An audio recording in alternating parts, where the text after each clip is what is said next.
Pour exceller et se démarquer dans le monde, il suffit souvent de faire des choses que la plupart des gens ne font pas. Cette idée peut sembler banale, comme quelque chose qu'on verrait sur un autocollant ou sur un post Instagram, mais il y a une vérité statistique là-dedans. Beaucoup pensent que surpasser une grande partie de la population mondiale est un défi immense, mais cela se pourrait que la réalité soit beaucoup plus simple. Dans cette vidéo, je vais partager quelques étapes clés, appuyées par la psychologie comportementale, pour vous aider à exceller et à vous démarquer de la majorité. Une fois engagé dans un processus de croissance, il est probable que vous progressiez, surtout si vous appréciez le processus lui-même, plutôt que de fixer vos yeux uniquement sur le but final. Prenons l'exemple de la salle de sport, certains y vont avec une image corporelle précise en tête, mais peuvent être démotivés rapidement car les résultats ne sont pas instantanés. C'est la même chose pour les régimes ou les études intensives. L'idée est de savourer le chemin, ce qui aide à maintenir la motivation sur la durée. Ces personnes ont toutes une chose en commun, elles sont obsédées par les résultats. Or, il est crucial de se concentrer plutôt sur le processus. C'est le processus qui, une fois engagé, vous motive et maintient votre performance sur la durée. Dans cette vidéo, je vais partager quelques conseils pratiques qui, je crois, peuvent vraiment vous aider. Étape 9, apprenez à gérer votre stress. Le stress peut contribuer à des problèmes de santé mentale. La réussite ne dépend pas toujours de l'intelligence, mais souvent du contrôle émotionnel. Pour surpasser la majorité, maîtrisez vos émotions, prenez conscience de vos émotions, cherchez des ressources pour améliorer votre intelligence émotionnelle et identifier ceux qui vous stressent. Éliminez petit à petit toutes les sources de stress de votre vie, autant que possible, pour éviter le stress chronique sur le long terme. Étape 8, changez votre environnement pour changer vos habitudes. Il est souvent plus facile de modifier son environnement que de compter uniquement sur la volonté.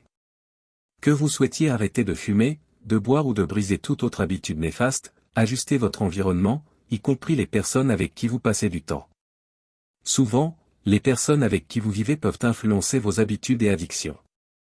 Étape 7, comprenez l'interaction entre le cortex préfrontal et le système limbique. Le cortex préfrontal, responsable de la planification et de la rationalisation, travaille avec le système limbique qui gère vos émotions. Un équilibre entre ces deux régions est crucial.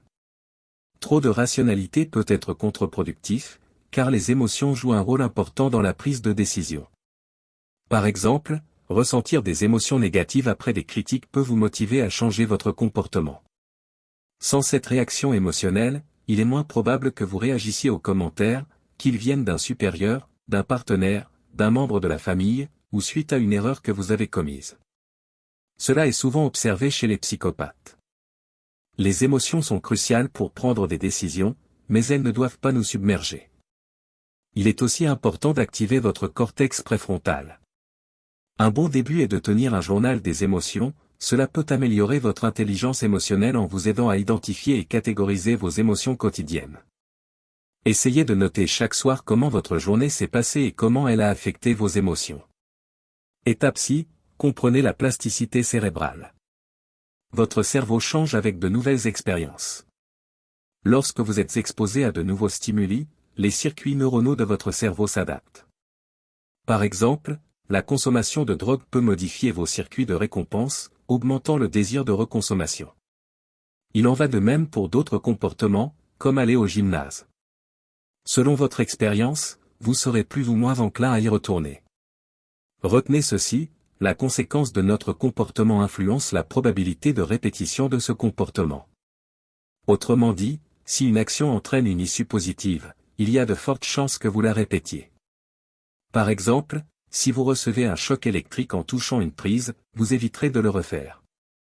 Si quelqu'un vous a blessé, il est probable que vous hésitiez à sortir de nouveau avec cette personne, sauf si des avantages clairs compensent le mal. Comprendre la plasticité cérébrale vous aide à orienter vos actions vers vos objectifs. Il est avantageux que les nouvelles expériences soient plaisantes et renforçantes, encourageant la répétition de comportements. Étape 5, nous ne sommes ni intrinsèquement altruistes ni égoïstes, notre comportement s'adapte au contexte. Certains environnements peuvent révéler des traits négatifs, donc choisissez soigneusement votre entourage et vos situations. Les personnes et environnements négatifs peuvent encourager des comportements que vous préféreriez éviter. Souvent, ceux qui sont entourés de négativité ou guidés maladroitement tendent à adopter des comportements négatifs. Notre environnement et les personnes qui nous entourent influent sur notre comportement. Dans un mauvais environnement, on peut se percevoir négativement. Choisissez donc des environnements et des compagnies bénéfiques pour vous. Étape 4. La qualité de votre sommeil est cruciale pour votre productivité. Un sommeil insuffisant peut vous rendre moins productif et impulsif. La raison principale est que le manque de sommeil affecte la chimie de votre cerveau. Pour les adultes et les jeunes adultes, un bon sommeil signifie 7 à 9 heures de sommeil ininterrompu chaque nuit. Une bonne hygiène du sommeil est essentielle. Bien que nous n'entrerons pas dans les détails ici, si vous souhaitez en savoir plus sur l'hygiène du sommeil, laissez un commentaire ci-dessous. Considérez le sommeil comme un investissement pour un fonctionnement cérébral optimal, similaire à laisser un moteur se refroidir pour qu'il fonctionne bien le lendemain. Sans sommeil adéquat, vous n'utilisez pas votre cerveau à son plein potentiel. Étape 3. L'exercice physique est bénéfique à la fois pour le corps et le cerveau. Il est largement reconnu en psychologie et neurosciences que l'activité physique, notamment les exercices comme le cardio ou le yi, favorise le contrôle émotionnel, l'estime de soi et l'équilibre chimique lié aux émotions. Étape 2. L'argent a son importance, mais son impact sur le bonheur atteint un plateau après un certain seuil. Toutefois, ce qui contribue largement au bonheur est la qualité des relations que nous entretenons. Il ne s'agit pas de la quantité, mais de la qualité de ces relations. De nombreuses études longitudinales montrent que des relations solides et un bon réseau de soutien sont associés à un plus grand bonheur à long terme.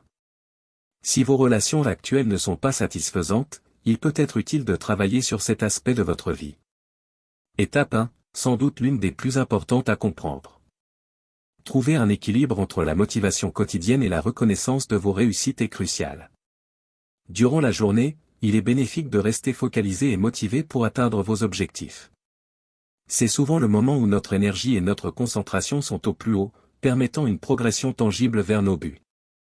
Cependant, le soir apporte une occasion de ralentir et de réfléchir. Prenez un moment chaque soir pour reconnaître et apprécier ce que vous avez accompli. Cela peut renforcer votre estime de soi, fournir une satisfaction personnelle et recharger votre motivation pour le lendemain. La notion de jour et nuit ici sert de métaphore pour illustrer l'importance de l'équilibre entre l'action et la réflexion, non seulement au quotidien, mais aussi dans une perspective plus large, comme sur une semaine ou différentes phases de votre vie. En équilibrant l'effort et l'appréciation, vous créez un cycle positif qui favorise une attitude proactive tout en valorisant les progrès réalisés, ce qui contribue à une expérience de vie plus enrichissante et satisfaisante. Il est vital pour votre bien-être mental d'expérimenter des moments de motivation intense en poursuivant ce que vous désirez, tout en cultivant une gratitude profonde pour vos réalisations passées. Imaginez une rivière avec des oranges délicieuses de l'autre côté. La faim et l'envie de ces oranges, c'est votre motivation de base. Une fois que vous atteignez ces oranges après avoir traversé cette rivière, le sentiment de gratitude réelle pour avoir surmonté le défi est essentiel, et ici la gratitude va au-delà d'un remerciement superficiel. Il s'agit d'une reconnaissance sincère et d'un bonheur authentique pour vos efforts et vos succès. Comme vous l'avez observé, il n'y a pas de recette magique pour exceller. Les clés sont ancrées dans les principes de psychologie et de neurosciences qui peuvent vous aider à vous élever au-dessus de la masse. À aucun moment il n'est question d'acquérir plus de richesses, de force physique ou de possessions matérielles comme une maison luxueuse ou une Ferrari. L'essence de devenir meilleur réside dans la capacité à accomplir des tâches qui apportent un sens réel à votre vie. La quête souvent futile de biens sans valeur intrinsèque peut laisser un vide, même en présence de richesses. Si l'ambition est de se distinguer de la population, il est impératif de comprendre que la véritable satisfaction découle de la simplicité et de l'engagement envers des buts qui résonnent profondément avec vos valeurs et aspirations. Si vous avez apprécié, n'oubliez pas d'aimer et de partager cette vidéo.